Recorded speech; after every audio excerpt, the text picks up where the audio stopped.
But you know who I feel sorry for? Who I really feel sorry for is a gay man's sperm. Just think about that. That's a tough destiny. Being a sperm inside of a gay man, this is hard luck. Because if you're gay, that's great. But your sperm is not gay. Your sperm is just excited, like, we're next, fellas, here we go.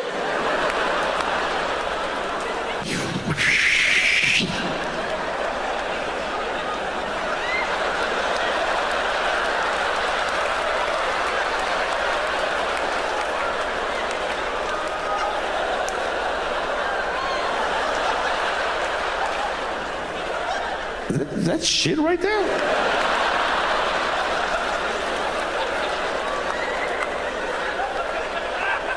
Who's shitting this chick's pussy?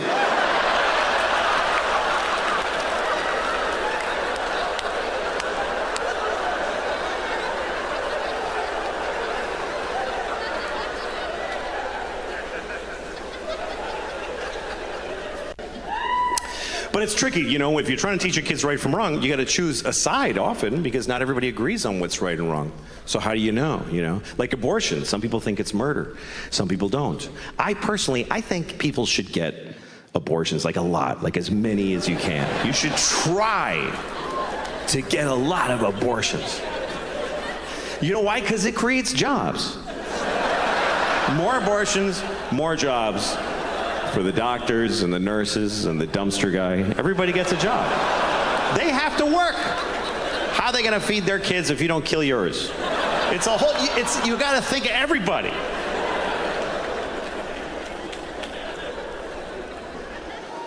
Abortion is a big topic, of course, because Roe v. Wade was overturned. Roe versus Wade, of course, we all know what this is. This was a court case. Roe was a woman who wanted an abortion, and Wade was the baby, I guess, I don't know.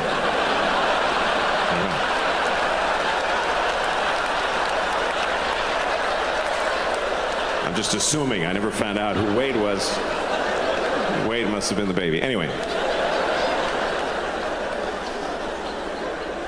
But now that we don't have that, every state has to come up with their own law based on how people feel. They have to listen to people and see how they feel. I think most Americans feel, on average, the same thing about abortion. They feel like people should be able to get abortions if they need them, but, just keep it down a little bit. That's all. That's just go ahead. But, come on. Do it, but don't be like, woo-hoo-hoo! Like, So we need a law that covers that keeps it available but limits it. Here's what I think we should do. Let's make this the law. You can get an abortion anytime, anywhere, but if you get an abortion, you have to eat it. I think that's fair. Because that'll make you, fuck, I gotta eat it? I better do it soon.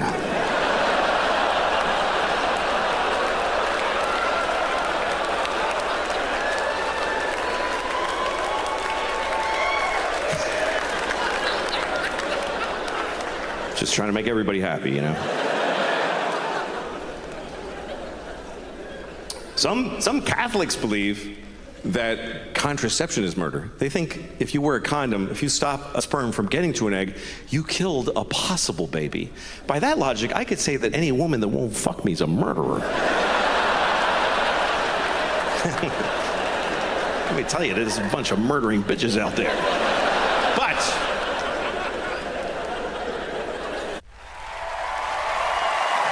without any further ado, please welcome Louis C.K. Come on.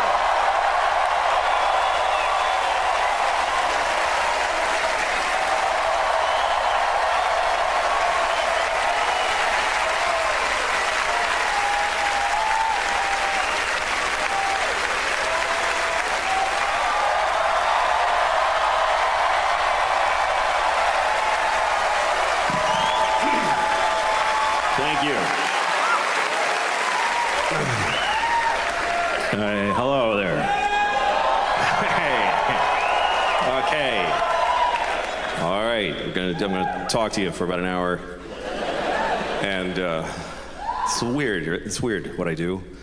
Somebody asked me once if it takes confidence to, nobody asked me, but I just want to talk about this. If it takes, it does take confidence to do this. It takes not a general confidence, but a specific kind, you know? There's lots of kinds of confidence. There's personal confidence. I don't have much of that. Personal confidence is like a man wearing white pants. That takes, you know, tremendous confidence and optimism, really. To leave the house in white pants, like, it's gonna be a great day. There's gonna be no puddles or pizza, nothing.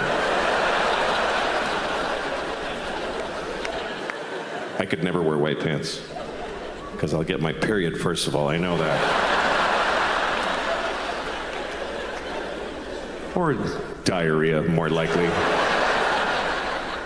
That's really my period. Diarrhea. About once a month, I'm like, oh, fuck, here we go. Better just get home. And don't make any big decisions today. It's true, don't make, if you have diarrhea, don't like negotiate. It's a bad bargaining position. If I have diarrhea, you stand between me and the toilet, I'll sell you my house for 10 cents.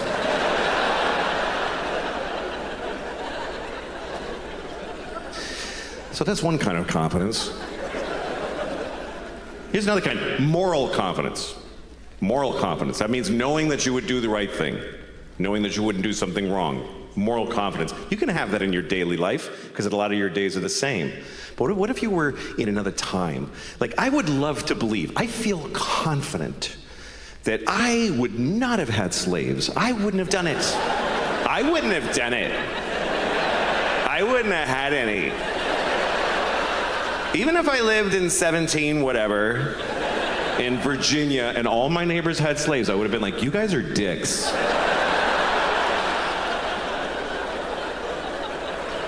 I can say that, but it's easy to say that now, because you can't get no slaves. You just can't get any. That's why you don't have slaves. It's not because you're better than back then people. It's because they're not available. That's a huge contributing factor. It's not a decision you need to make every day, like you're crying your groceries, but oh, fuck, maybe I should, I don't know, I better not, but geez, it would be easier. Because they're not there. It's not like they have slaves at Home Depot. I mean, they kind of do. But, yeah. There are some forms of kind of slavery. You can get a Russian woman to do whatever you want because her family's hostage. That's one of them. But that's still temporary. I mean, you could adopt like a 12-year-old from Bangladesh. And I mean, really, he'll move into your house and do your laundry and suck your dick, whatever you want. But even he gets to leave when he's 18. Although, who wants them when they're that old? I'm just saying, excuse me. I'm just saying that slavery gets rebranded, but it doesn't really ever totally go away. I mean, it's been part of human history, going way back, slavery. Even the earliest civilizations in Mesopotamia, I don't know if I didn't go to college, I don't know anything. But the earliest images of human life already had the guys going, ugh, and the guy going, ah, motherfucker. How early did we come up with this? Like from the beginning of human existence, we evolved, through ideas. We were a scared naked ape, and then we were like, make a fire, it's a good idea.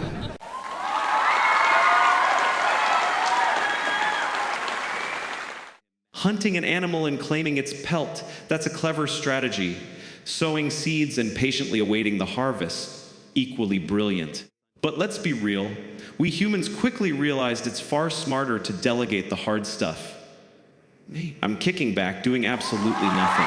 Getting others to handle the work was practically our third big breakthrough on this planet. So, sure, you can feel bold and confident, but you've got to temper it with some wisdom. History is littered with choices I'd never make. Take Auschwitz, for example. I wouldn't have touched that with a 10-foot pole. What's the use of a place like that? It's not something you can brush off as a product of its time. Auschwitz was an abomination. They slaughter people, men, women, even children. Tiny kids who might have grown up moved to a place like Brooklyn and carried their own flaws or biases. But they were robbed of that chance. It's gut-wrenching. I had a buddy, a comedian in the UK, who made a quip about Auschwitz and got absolutely roasted for it. Huge backlash. At one point, the official Auschwitz account on social media called him out. I kid you not. A verified account, blue check and all. I was like, whoa, it's really them.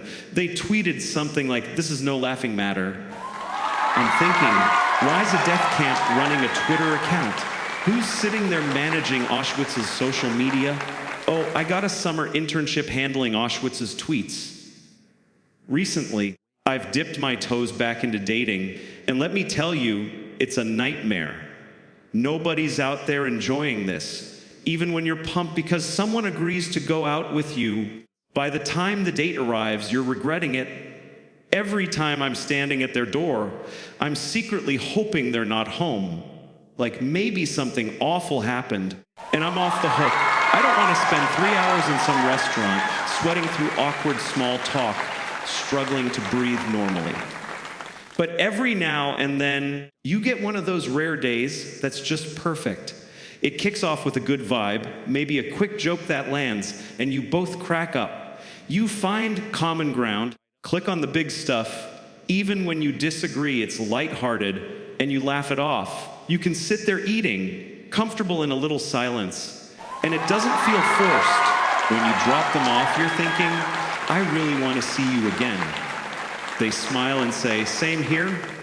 And you're like, this is something new, something good. Then you get home, and your wife's standing there like, where the hell were you all night? I'm older now, divorced, and lately, I've been going out with younger women. They just tend to catch the eye more, you know. It's not like I was always chasing them. Back in the day, I dated women my age or older. My ex-wife was a year older than me, and we were married for a decade. But some guys are fixated on younger women, and some cultures even have these weird formulas like, take the man's age, subtract 10 years, then fudge the math until you're dating a teenager. I didn't go looking for younger women, I just got older, and they started showing interest. Younger women are often drawn to older guys. It's a thing, but nobody talks about it. I don't do anything special to attract them. I'm just standing there being me, and they're like, it'd be so wild to hook up with that old dude. Then society points the finger at the guy. You see an older man with a younger woman, and everyone's like, what a creep. No, maybe she's the one with the weird taste. He's just into attractive women. Who isn't? What's up with her for liking him? I was with this one woman around 35, and while we're in bed, she starts calling me daddy. I'm like, whoa, please stop that. She goes, what? Does it freak you out because you have daughters? I'm like, no, it freaks me out because I had a father, and I called him daddy when he was doing things to me. Thanks for laughing at my pain, by the way. I wasn't exactly chuckling when my dad was abusing me. I was too busy dealing with the trauma. He was good at abusing me, though. Not his fault, really. I was a mouthy 10-year-old, probably egging him on. Poor guy was like, I know I'm screwing this kid up, but I can't resist. Thanks for coming out to the show tonight. I hope you had a blast. Get home safe, all right? Earlier today, I was reflecting on my life, thinking about how I grew up. I used to joke that I was raised in an orphanage a block from my parents' house, but nah, my dad's Mexican, and my mom passed away. So I'm half dead on her side, half Mexican on his. People sometimes don't buy that I'm Mexican. I tell them, and they hit me with dumb comments like, you don't look Mexican? What's that even mean? Like I'm out here trying to fake my heritage. No way, I'm Mexican through and through. My parents got divorced when I was about 10. Now I've got kids of my own, and their parents, me and their mom, are divorced too. I'll never forget the day we told them we were splitting up. They were only 5 and 2, so we had to break it down in a way they'd get. We sat them down, and I said, You know how you love your dog. You sneak its scraps from your plate, even though we tell you not to, because you love it so much. Like that time you gave the dog ham after we said no. Well, that's why we're getting divorced. You kids don't listen, and it's driving us up the wall. So we're moving into separate houses, and we'll each have you half the time because, frankly, neither of us wants you around all the time. It's heartbreaking because I love their mom, and she loves me, but we just can't deal with you kids anymore. That's how we laid it out. I was brought up Catholic, but I walked away from it. Didn't sit right with me. They scared the daylights out of kids with all that hellfire talk. You're 5 years old, surrounded by these grand churches, priests in fancy robes, and they lean down and say, "You're headed straight to hell." You're like, "What did I even do?" And they're like, "Oh, you know exactly what you did, you little sinner." Eternal torment, no questions asked. The idea of a separate hell for kids doesn't exist. You get that if you're a 5-year-old who swipes a crayon from your sister, lies about it, and then gets flattened by a truck. You're bunking with Hitler in the afterlife. No distinction. None. They drag you into this room where they're pouring molten lead into Hitler's backside, and he's screaming in agony. Then you stroll in, and they're like, "All right, kid, you're up next." Hitler's over there, wincing, going, "Best of luck, little guy." Poor Hitler, you know? At this point, he's been roasting down there for 75 years. He's probably the welcoming committee for new arrivals in hell by now, handing out tips like a seasoned veteran. It's grim, no question about it. When I was a kid, the concept of hell terrified me. I remember learning that, according to the church, gay people were destined for eternal torment.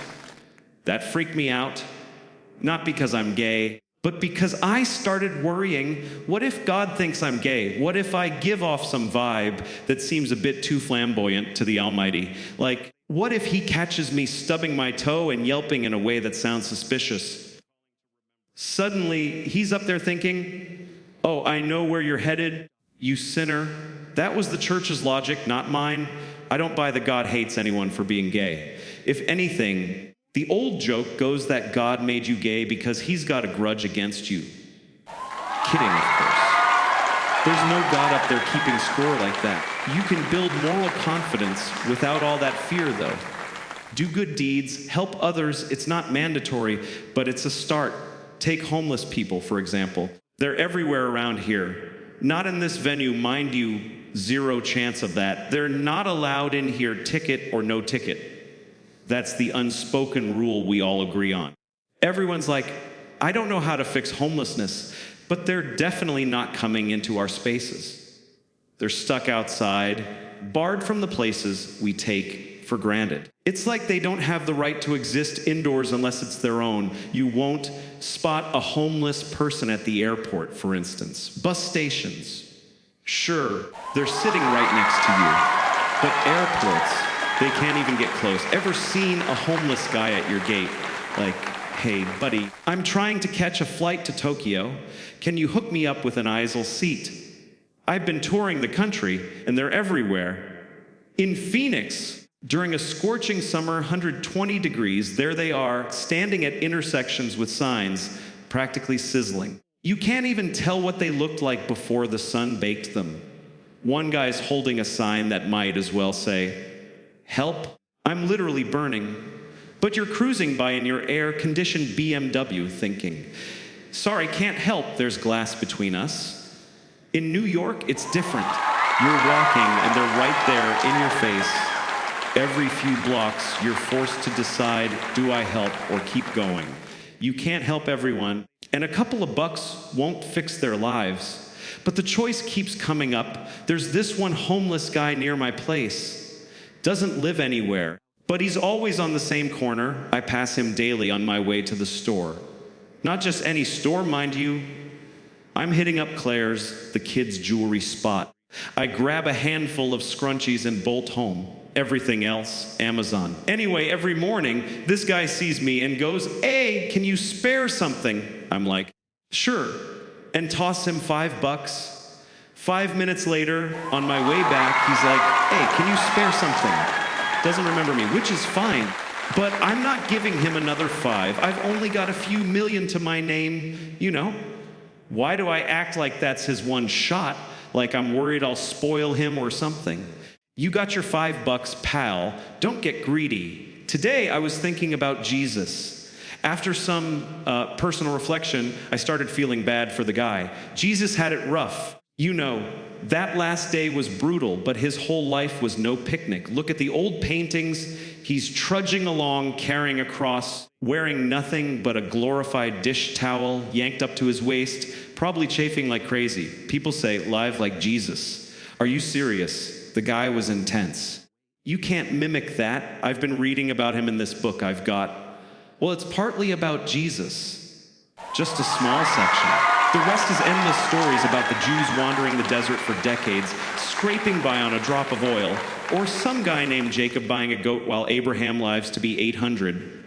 Early on, everyone's apparently ancient until God's like, enough with these 800-year-old Jews. Time for heart disease. The Jesus part is tiny and it's repetitive. Matthew tells the story of his life, then Mark jumps in like, nah, that's not how it went. I was there, here's the real version. Then Paul chimes in, and everyone's like, Paul, you weren't even around. Shut up. I started reading it because growing up Catholic, I never did. The church doesn't exactly push you to crack open the Bible. Jews study it in Hebrew. Baptists gather to read it together. But Catholics, they want you in the pews listening to them tell the story. You ask, can I read it myself? And they're like, put that down, I'll explain what happened. But when you do read it, it's wild. Some of the stories aren't these grand, divine tales. They're just slices of Jesus' everyday life, raw and human. Let's talk about one of Jesus' miracles. His first big one, turning water into wine. This is from John chapter 2. Picture this, it's the third day of a wedding feast in Cana, Galilee. Jesus' mom, Mary, is there, and Jesus gets an invite along with his disciples. The party's in full swing, but they hit a snag. They're out of wine. Mary, ever the observant one, leans over to Jesus and says, son, they've got no wine left. Jesus, sounding a bit exasperated, snaps back, woman, what's that got to do with me? It's such a human moment. You can almost hear Mary's desperation. Maybe she's got a bit of a wine habit herself. She's at this wedding and the bar's dry, so she's like, Jesus, fix this. And he's just like, Mom, chill. But you know how the story goes. Jesus doesn't leave them hanging. He spots the guy in charge of the feast and, like some street magician pulling a card trick, says, check the water barrels. The guy looks and boom, it's not water anymore, it's wine. The whole place erupts in cheers, except maybe the host, who's probably thinking, great, but we still need water for, like, basic hydration. I bet a lot of Jesus' miracles got mixed reviews like that. Take Lazarus, dead for 4 days, rotting in a tomb. Jesus rolls into town, shouts, Lazarus, get up! And out stumbles Lazarus, blinking in the sunlight. His wife's probably standing there like, you've got to be kidding me. I just got used to being a widow. Now, here's a story about Jesus you won't see in any blockbuster Bible flick. It's never been preached in a sermon I've heard, and I only stumbled across it by reading the text myself. It's weird, and it's about Jesus cursing a fig tree. Anyone know this one? Pause for applause. All right, a few of you. This is straight from Mark, chapter 11, when Mark was apparently having a rough day. So Jesus arrives in Jerusalem, takes a look around at all the sights, and as evening falls, he heads out to Bethany with his 12 disciples. Bethany's like the suburbs of Jerusalem. Think of it as where you crash at the Holiday Inn instead of staying downtown. The next morning, they're trekking back from Bethany, and Jesus is starving. He spots a fig tree in the distance full of leaves and thinks, score, maybe there's some fruit. He walks up, but it's a bust. Nothing but leaves. The figs aren't in season yet. Jesus, clearly not in the mood, turns to the tree and says, no one's ever eating fruit from you again. You're done? His disciples are standing there, probably exchanging looks like, okay. The next day, they pass by the same tree, and it's completely withered, dried up from the roots, dead as a doornail. Peter, always the one to point out the obvious, says, "Master, look. That tree you cursed, it's totally dead." Jesus just nods and says, "Have faith in God." What kind of story is that? Hey, Jesus, you murdered a tree. What's the takeaway? Jesus was hangry, saw no figs, and took it out on the tree. He's like, "No fruit. You're trash. Die." And the tree's probably thinking, "Dude, it's not fig season. Give me a week. You want off-season fruit. Hit up a market." You cheapskate. You can't just go around acting like that. Throw tantrums over fruit, and people will nail you to a cross. That's exactly what happened. Jesus got too big for his britches. He struts into Jerusalem, his crew hyping him up like, "King of the Jews, everybody!" The locals weren't having it.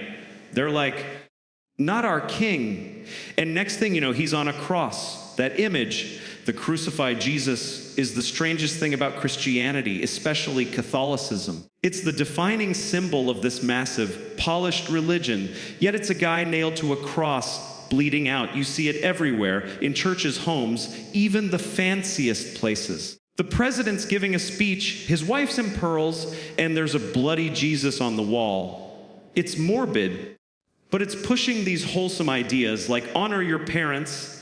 I love it though. I was raised Catholic and I'm drawn to that image. Every time I pass an open church, I pop in just to check out their Jesus. They're all different. Some show him in agony, others have him looking like, well, this is a pickle. I've seen empty crosses like, "Oops, Jesus bailed." I went to a Korean church once and they had a Korean Jesus. Distinct features, no mistaking it. Don't get mad, it's just what I saw. Usually, Jesus is depicted with blonde hair and blue eyes, which we know isn't accurate, but that's what the victors decided. Some say Jesus was black, but you rarely see that. Black Jesus would be like, "Yo, get me off this thing!" Everyone wants Jesus to look like them, so they paint him that way. It bugs me that he's always stick thin, though. I've been grinding at pilots for months to prep for this show, and it's not fair. You never see a chubby Jesus, like with extra nails to hold him up. He might have been hefty, who knows? One thing's for sure, he wasn't Korean. No Koreans in Jerusalem in year one. A friend of mine sent me some porn recently. Yeah, people just casually send that stuff now. It was wild, two really old guys, like ancient. And they're going at it enthusiastically engaging with each other's private parts. I was shocked they had the energy. One's perched on the bed, socks sagging around his ankles, while the other's on his knees, using a pillow for comfort, just fully committed. Then they swap places. I watched long enough to see the switch, then called my friend like, "Why'd you send me this?" He's like, "Because it's incredible."